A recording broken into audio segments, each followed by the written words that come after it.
Retour à ce que je disais tout à l'heure. Donc, la vidéo de tout à l'heure s'est terminée de manière un petit peu abrupte parce que ce que je voulais dire, c'est que je fais ça, j'improvise, hein. Donc, évidemment, il peut y avoir beaucoup d'hésitation, voire des choses un peu floues parfois. Mais bon, je pense que d'une manière générale, on voit à peu près où je veux en venir.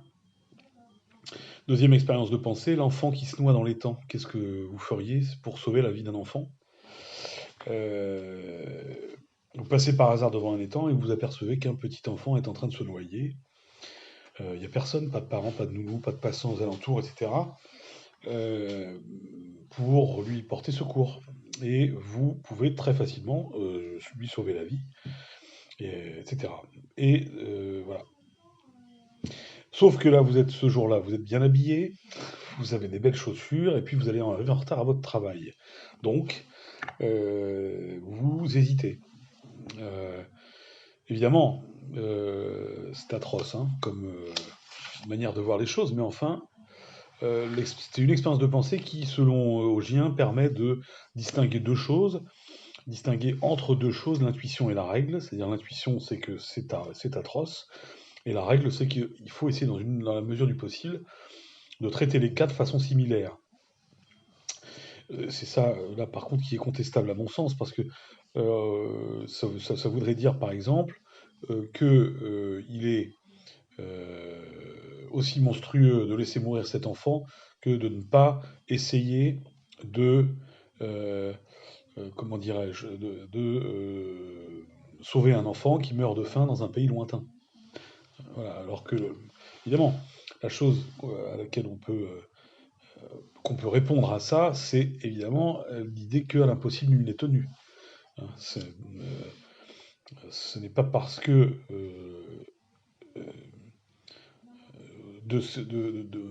comme le dit Augien, de ce qui est, on ne peut pas dériver ce qui doit être. L'intuition nous dit, c'est monstrueux de laisser cet enfant mourir.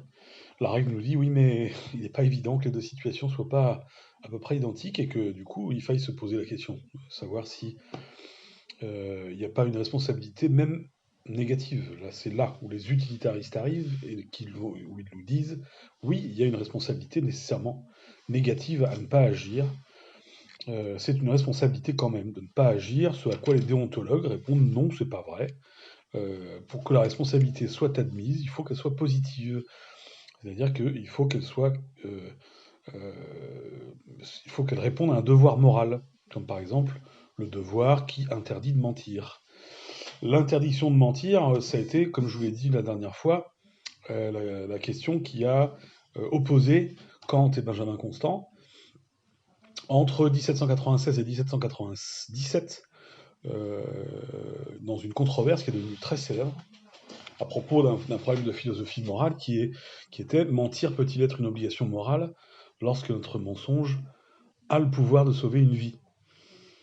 Et eh bien, ils étaient évidemment opposés l'un à l'autre. Je rappelle les choses. Pour Kant, aucune circonstance, euh, en aucune circonstance mentir ne peut être moral. Le mensonge s'autodétruit logiquement à partir du moment où il est prononcé. Euh, Ce à quoi Benjamin Constant a répondu d'accord, mais si on en appelle au bon sens, ça veut dire quoi? Ça veut dire que il faut absolument pas mentir dans toutes les situations. Si un assassin vous demande où est la personne qu'il veut tuer, vous êtes obligé de lui dire la vérité. Ça pose un problème quand même, hein.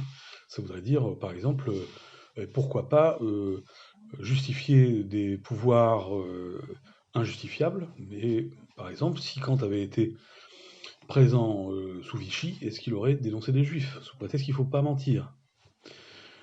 Kant répond, écoutez, c'est pas le problème, dire la vérité c'est un devoir de toute façon, quoi qu'il arrive, quelles que soient les conséquences. Je suis responsable des conséquences euh, du fait d'avoir menti, hein. Je suis responsable des, de ce que ça engendre. Euh, Donc c'est un déontologisme moral, hein, encore une fois, valeur morale dépend la valeur morale d'un acte dépend de la moralité ou de l'immoralité a priori, c'est-à-dire euh, avant l'expérience du principe de cet acte. Mais par ailleurs, Constant, lui, va défendre un conséquentialisme moral, on l'a vu déjà, donc pour lequel la valeur morale d'un acte dépend des effets souhaitables ou néfastes a posteriori. A priorité dans le déontologisme moral, a posteriorité dans le conséquentialisme moral. Voilà une discussion intéressante. Le problème là, pour le coup, de ce mélange qui est fait quand on met sur le même plan le fait de ne pas sauver un enfant et le fait qui se noie et le fait de ne pas envoyer de l'argent à les enfants qui meurent, c'est que c'est absurde c'est aussi absurde que la question du mensonge. La question de l'intention, par contre, est intéressante là-dedans parce qu'elle permet de répondre à ce problème. Euh, j'ai intentionnellement laissé l'enfant mourir. Je n'ai en revanche jamais souhaité la fin dans le monde qui n'engage pas ma responsabilité individuelle. C'est un problème politique, géopolitique, diplomatique, etc. Peu importe, c'est là où moi, évidemment, je ne suis pas ni d'accord avec Kant, ni avec Ruanogien. Troisième exemple, et dernier exemple, le tramway qui tue, c'est-à-dire que vous êtes... Alors c'est un exemple, une expérience de pensée qui est extrêmement célèbre, et il y a eu un nombre de travaux sur cette expérience du tramway qui tue absolument considérable, trop d'ailleurs sans doute.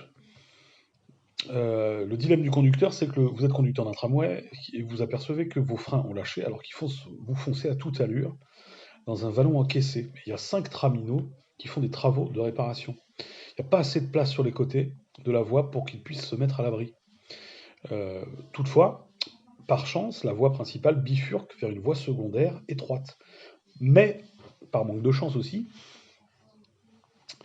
un autre traminot travaille sur cette voie secondaire. Et il n'y a pas assez de place non plus pour passer sur les côtés.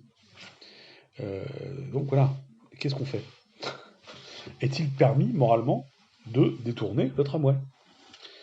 C'est une expérience qui a été proposée par une philosophe américaine, Philippa Foot, Foot comme le foot, en 1967. Elle est née en 1920 et morte en 2010. Je vais très vite, hein, mais encore une fois, pour les détails, vous faites pause et vous prenez vos notes. Hein. Son idée était de, comme dit Ogien, opposer le dilemme du conducteur à de nombreux autres cas dans lesquels on se demande s'il est moralement permis de sacrifier une personne pour en sauver plusieurs. On est complètement dans un cas qui nous concerne aujourd'hui. Philippa Foot a comparé le dilemme du conducteur de tramway à l'action d'un chirurgien, par exemple.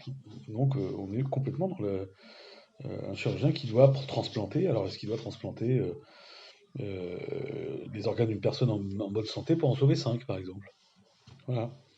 Voilà, ce sont des questions qui sont intéressantes à poser. Il n'y a pas forcément de réponse absolue. Réfléchissez-y. C'est une expérience de pensée qui a connu des variantes. La première variante, c'était le dilemme du témoin. Il existe donc vous êtes témoin de cet accident, enfin de cet accident qui arrive, et vous avez la possibilité d'actionner l'aiguillage, un aiguillage, d'accord. Donc euh, vous voyez toutes les circonstances, hein, ça, il va à toute allure, etc. Par chance, vous êtes près d'un levier, mais manque de chance, il y a un autre travido qui travaille sur la voie vers laquelle vous pouvez dévier le train. Vous est-il moralement permis d'actionner le levier? Et puis il y a une autre variante aussi, la deuxième, qui a été introduite. Vous êtes, encore une fois, vous êtes piéton, etc. Vous marchez, vous voyez la situation, et là, il y a un gros homme qui semble avoir le volume et le poids nécessaire, un peu comme moi, pour arrêter le train. Voilà. Et il est penché sur le parapet. Il suffirait juste que vous le poussiez légèrement pour le faire arrêter, le train, et sauver donc des traminots. Et cette variante, hein, qui était introduite par Judith Jarvis Thompson, qui est aussi une philosophe analytique, a dit qu'elle a déclaré que la plupart des gens à qui elle a présenté ces deux histoires considèrent qu'il est moralement permis d'actionner le levier d'aiguillage, mais pas de pousser le gros homme sur la voie pour arrêter le tramway fou. Alors pourquoi il y a cette, comme le dit Augien, pourquoi y a-t-il cette asymétrie morale? Eh bien, c'est tout simplement parce que euh, nos intuitions, en fait, sont cohérentes, parce qu'elles saisissent tout de suite le problème de droit qui se pose. Hein, parce qu'évidemment, euh, le problème de droit, c'est euh, euh, il est, il y a deux effets. C'est soit l'agent sauve les cinq personnes, enfin l'agent, oui, la personne qui agit, sauve les cinq personnes en reportant sur une personne isolée le danger qui les menace, ou alors l'agent n'emploie aucun moyen susceptible de constituer en lui-même une violation des droits de la personne isolée. Elle rappelle d'ailleurs que la situation ressemble assez à celle d'un pilote qui choisirait d'écraser son avion sur une zone moins peuplée d'une grande ville, par exemple, ce qui arrivait d'ailleurs. Il y a un exemple très concret au cours de la Seconde Guerre mondiale. C'est une façon de minimiser le nombre de morts susceptibles d'être causées par une menace qui existe déjà de toute façon et qui entraînera des morts, quoi que fasse l'agent. Voilà. Bah, le problème, nous dit Thompson, c'est que si vous poussez l'homme, en fait, vous violez les droits fondamentaux de cet homme. Euh, voilà. Donc, Thompson dit, on a des intuitions communes. Voilà. Qu'est-ce qu'une intuition commune? Bah, c'est ça, une intuition commune, une intuition première. Je suis assez d'accord avec cette analyse. Origine pas du tout, évidemment, puisque lui, il est totalement minimaliste. Hein. Euh, voilà. Euh,